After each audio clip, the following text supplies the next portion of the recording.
pessoal, tudo bem? Meu nome é Renan e nessa videoaula eu vou falar sobre o modelo OSI. Vou falar também sobre a história do modelo OSI, as 7 camadas, o padrão rede Ethernet, domínio de broadcast e colisão, os conceitos sobre alpha duplex e full duplex e o modelo de 3 camadas da Cisco. Quando as primeiras redes de dados surgiram, computadores de um mesmo fabricante conseguiam se comunicar, porém que se fosse de um fabricante diferente, não havia essa comunicação. Um exemplo clássico seria o seguinte: vamos supor que uma empresa optasse por equipamentos IBM e precisasse se comunicar com a empresa que utilizasse equipamentos Dell. Então essa comunicação ela não acontecia e isso gerava reclamações entre os usuários.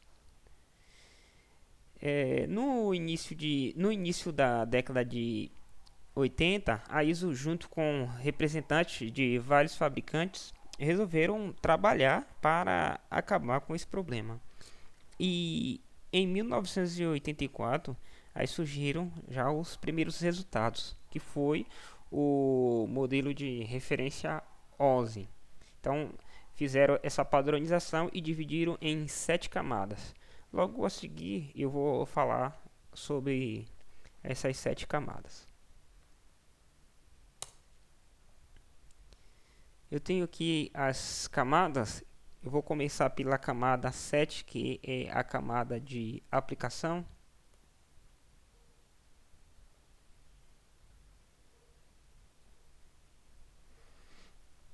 A camada 7, ela é nessa camada que ocorre a interação entre o computador e o usuário. Alguns exemplos de aplicações são os nossos navegadores e os servidores que nos fornecem essa aplicação. Um exemplo é quando a gente digita no nosso navegador www, nosso site, a gente está fazendo uma solicitação a uma aplicação de dados que estão armazenados em um servidor. Camada 6, que é a camada de apresentação.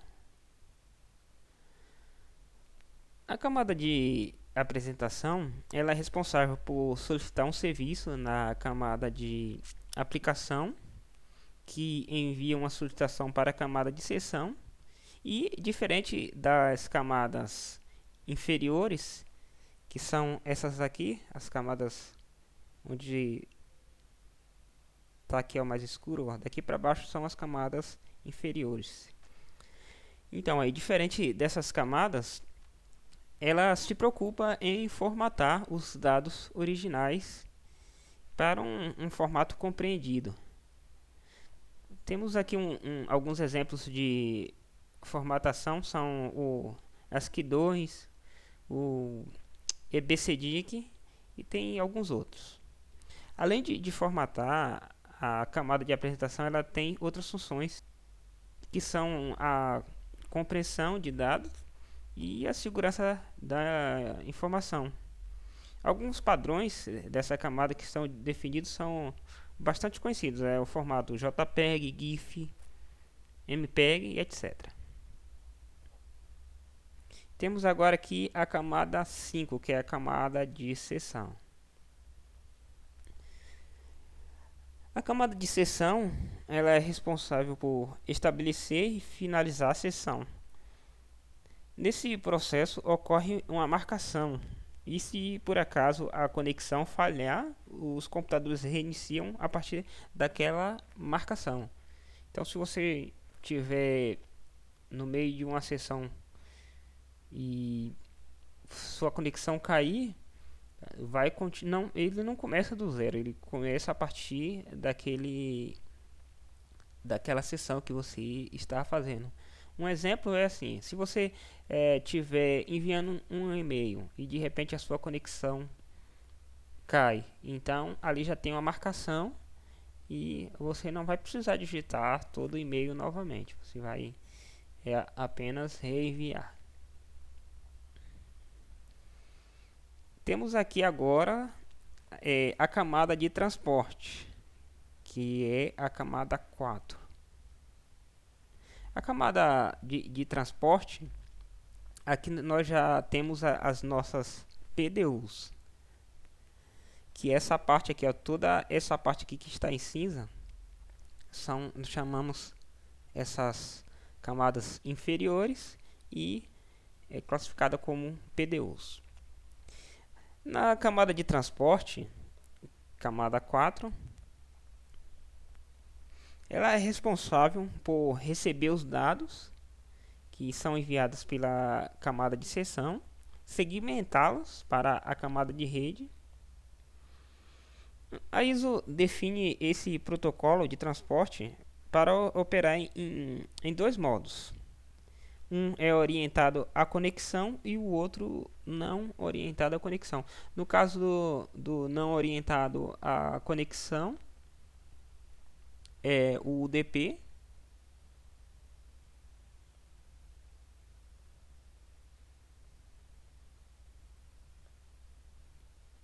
E o outro é o TCP.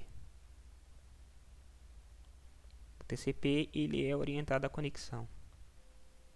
Na camada de transporte, as PDUs nós chamamos de segmento. E tem agora aqui a camada 3, a camada de rede.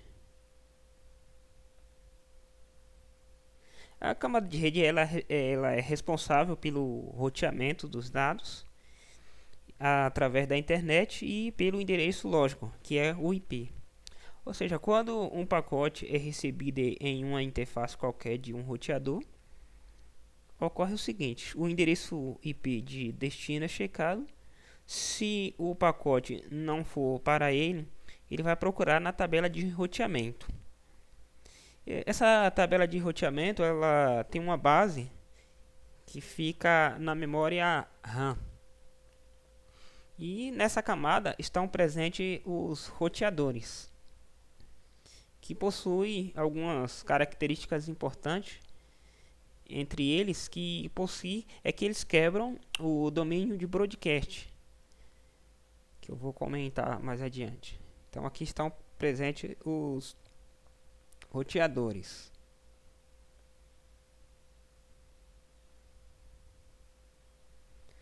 Chamamos as PDUs na camada 3, a camada de rede, de pacotes ou datagrama. Temos aqui agora a camada 2, é a camada de enlace.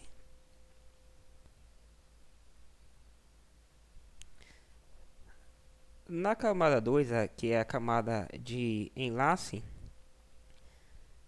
esta camada ela assegura que os dados sejam transmitidos ao equipamento apropriado e converte dados vindos da camada superior, que é a camada de rede, em bits, tornando possível a transmissão em um meio físico, que podem ser levados por um switch, podem ser também transmitidos através de uma bridge. Então, nessa camada de enlace, ele formata a mensagem em um frame e adiciona também um cabeçalho contendo um endereço MAC, que é então, quando o switch ele vai enviar, ele analisa o endereço MAC. Aqui estão presentes switches e bridges. A diferença entre o bridge e o switch é o seguinte: é que o switch ele usa chips inteligentes chamado ASCII2 para o processamento dos quadros. E já o bridge não, o bridge ele usa softwares para essa transmissão. Então hoje já as bridges já em desuso e já tem o switch aí que é mais utilizado. Na camada 2 de enlace nós classificamos as PDUs em quadro ou frame.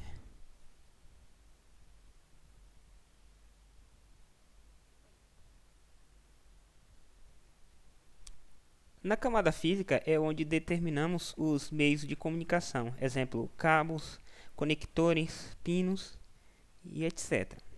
Nessa camada definimos também as conexões DCE e DTE. Os DCE é o lado dos provedores de serviço e os DTE costumam ser dispositivos que se conectam aos DCE. Os roteadores podem ser tanto DCE quanto DTE. E temos aqui também os hubs e os repetidores que são definidos nessa camada, porque a função do hub é só receber o sinal e amplificar.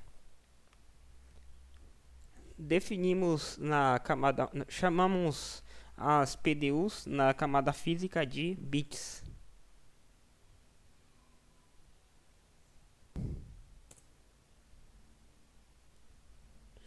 Padrão Ethernet. Nós temos aqui o padrão Ethernet na camada física.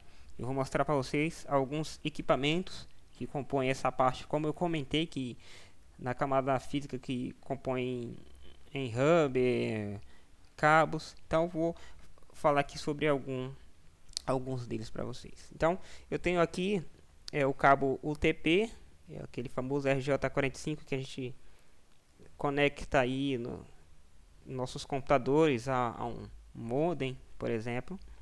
Aqui eu tenho o repetidor, que é o hub. Aqui eu tenho o keystone, que é aquela tomada que a gente tem na parede.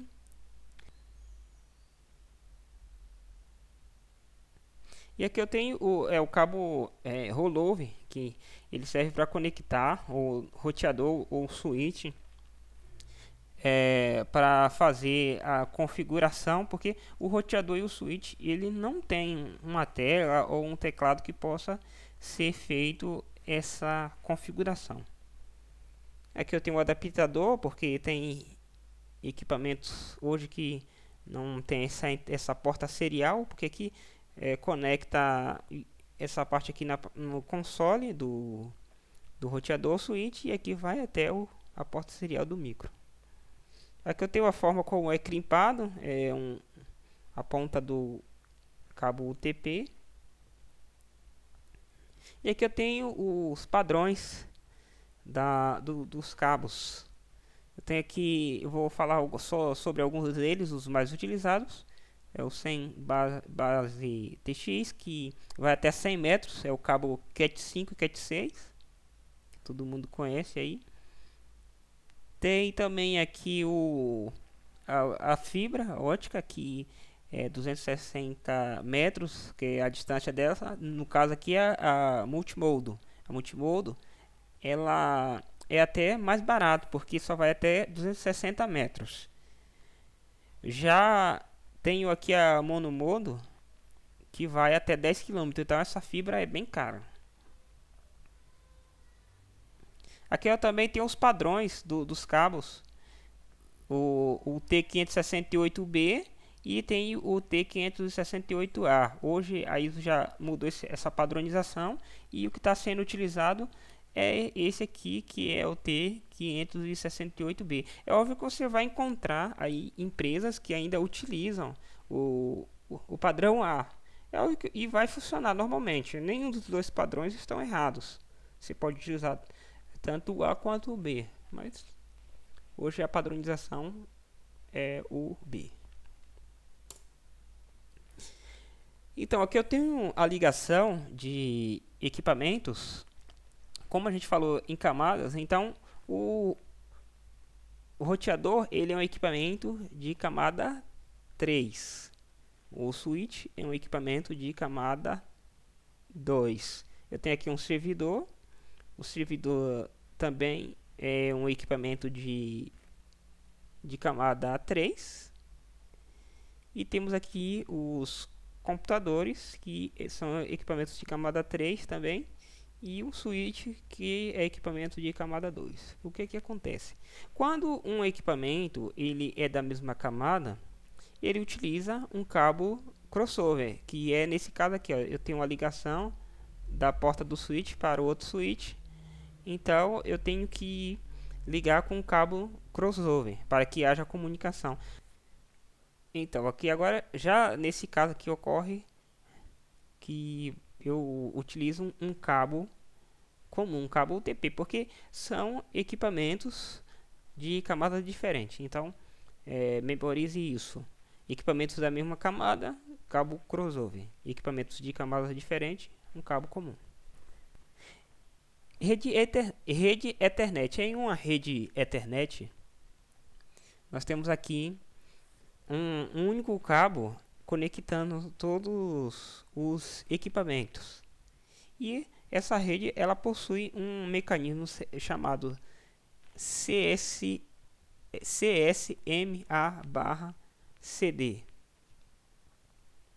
que é um mecanismo que detecta para evitar colisão. Então ele verifica se o cabo está disponível e se ele estiver, ele envia os dados. Porém, se o sistema CSMA/CD ficar monitorando e caso haja um congestionamento, ele dá uma pausa. Aí depois ele tenta novamente. Se fizer isso durante 15 tentativas e não obtiver sucesso, ele entra em timeout. Eu tenho aqui o host C, que ele fala o seguinte: quero enviar dados, porém este canal está ocupado, tem que esperar.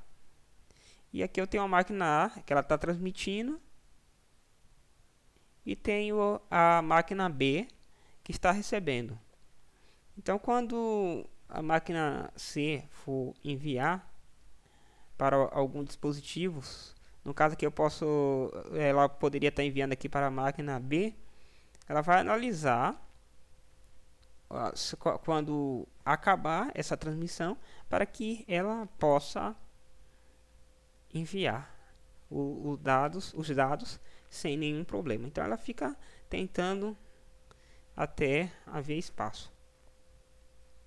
Assim, quando ela consegue transmitir, ela fica monitorando, porque, por exemplo, aqui eu tenho aqui o A transmitindo. Aí se você for transmitir para o B e o A também, pode haver um congestionamento.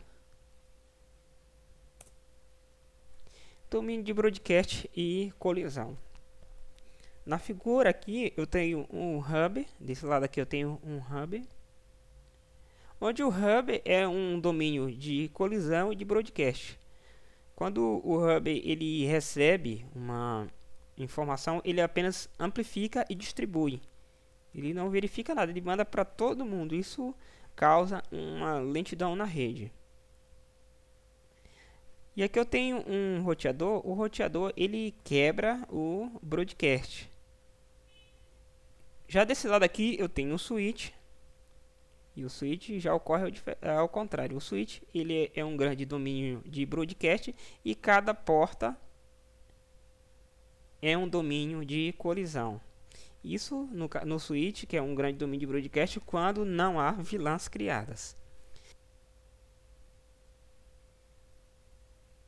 Então nessa rede aqui nós temos dois domínios de broadcast, que é o hub aqui e o switch. E temos 7 domínios de colisão. Vamos contar aqui. Temos 5 computadores ligados ao switch. E temos aqui o roteador. Então aqui torna-se uma porta de colisão. E temos aqui uma conexão entre o switch e o hub, que é a outra porta de colisão. Esse caso aqui, o roteador, como já tinha até falado antes, ele quebra o domínio de broadcast porque ele verifica o endereço lógico, que é o IP. Ele não fica mandando broadcast para todos. Alpha duplex e full duplex. O alpha duplex ele utiliza apenas um par de cabos com o sinal fluindo em ambas as direções e geralmente causa colisão. O que acontece aqui? O sinal ele vai e volta tudo por um mesmo cabo, no mesmo par de cabo, né? Então isso causa essa colisão, os dados eles se chocam e isso não é bom. Já no full duplex é o contrário, ele utiliza dois pares e não há colisão porque vai por um lado e envia por um lado e recebe por outro. É como se fosse uma rodovia, né? Então um carro vai por uma mão e o outro volta por outra. Então não tem essa colisão. Esse alpha duplex e full duplex podem ser configurados. A gente configura na interface Fast Ethernet tanto do roteador quanto do switch. Não vou entrar em detalhes agora, mas nas próximas videoaulas a gente vai fazer essa configuração. Então, full duplex vai em um par de cabo e volta por outro. Então, não há colisão. Modelo de 3 camadas. O modelo de 3 camadas é um projeto que é sugerido pela Cisco. Estes modelos são divididos em 3 camadas. A primeira é a núcleo, ou pode ser chamada também de core. Essa camada é o ponto mais crítico, onde exige equipamentos de alta performance e classificamos como o coração da rede. Geralmente aqui é utilizado equipamentos de Layer 3, que tem assim uma alta performance. E temos aqui assim, é onde é conectado também todo, e é onde é conectado todos os equipamentos. Então é uma parte bem crítica. E temos aqui distribuição, que é onde nós fazemos criamos nossas ACLs, fazemos todos os roteamentos, criamos VLANs. E temos aqui o acesso, a camada de acesso, que é o acesso ao usuário, já que os equipamentos não precisam ser de tão alta performance, podem ser switches comuns. A grande vantagem disso aqui é performance. Se um cabo desse partir, por exemplo, a rede não para, porque é cheio de redundância. Então um switch vai assumindo o lugar do outro. E se houver a necessidade de trocar algum equipamento, também a rede não para de funcionar. Não, como eu já falei, não é obrigatório ninguém seguir esse padrão. Geralmente as pessoas não seguem esse padrão porque a rede fica cara, mas fica aí o padrão que a Cisco impõe para vocês tomarem como exemplo. Geralmente as pessoas usam desse tipo, onde tenho aqui um switch central e todos os equipamentos conectados. O que acontece? A grande sacada disso aí é que quando você vai fazer um projeto de redes, aí você apresenta ao seu chefe ou até mesmo em uma empresa, e a empresa fala: nossa, tá muito caro, não vou conseguir fazer. Se for desse valor aí, eu prefiro não fazer, eu prefiro não mudar a minha rede ou até mesmo não implementar. E aí você acaba optando por um modelo comum, que é como esse exemplo aqui, e esquecendo da performance da rede, de seguir aí os padrões. Isso aí é uma questão de bom senso para cada um. Lembrando que você pode até perder um contrato, mas a sua reputação também pode estar em jogo, porque você vai implementar lá uma rede e com algum tempo ela pode vir apresentar alguns problemas. Então fica aí a dica para vocês. A questão de utilizar o equipamento adequado ou reduzir custo para conseguir implementar o projeto, caso seja feita essa exigência. Então, por hoje é só. Eu espero que vocês tenham gostado. Qualquer coisa, podem comentar aí abaixo no vídeo. E até mais.